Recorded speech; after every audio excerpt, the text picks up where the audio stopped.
Ito na yata ang isa sa pinakamatagal na tindahan ng merienda na napuntahan namin. Dekada-dekada na ang binilang pero hanggang ngayon ubos pa rin ang paninda araw-araw. Alam mo yung walang kaarte-arte sa pwesto pero grabe makahatak ng tao. Ayan si Nanay Marilyn. What's up mga ka-Wonder? It's your Maria na nagsasabing bawat subo may kwento.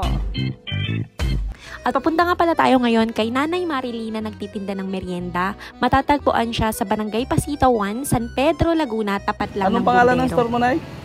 Toron, Banana Q sa Pasita. Sa Pasita pala. Oo. Ilang taong ka na, Nay, sa pagtuturon? 2011 ako nag-umpisa. Hanggang Inanuhan ngayon. mo pa ako ng mat. Diyan ako pinakamahina.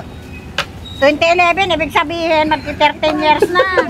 Anong oras kayo nagbubukas? 9 or 10. Pag sinipag, 9. Pag sinipag, 9. Hindi, Pag may jowa, 9. Pagka, pag walang jowa, 10. Ba't ang sarap nung Nay? Yung bilo-bilo mo. Ang pagpasarap niyan ay saging na sabang ginadgad na may halong malagkit. Sariling gawa mo yon? Oo, sarili kong naiisip.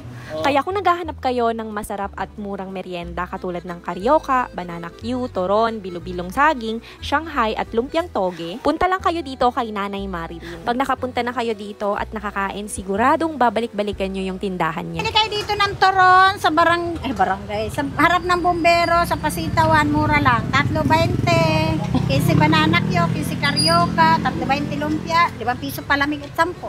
Libre sabaw? Libre sabaw.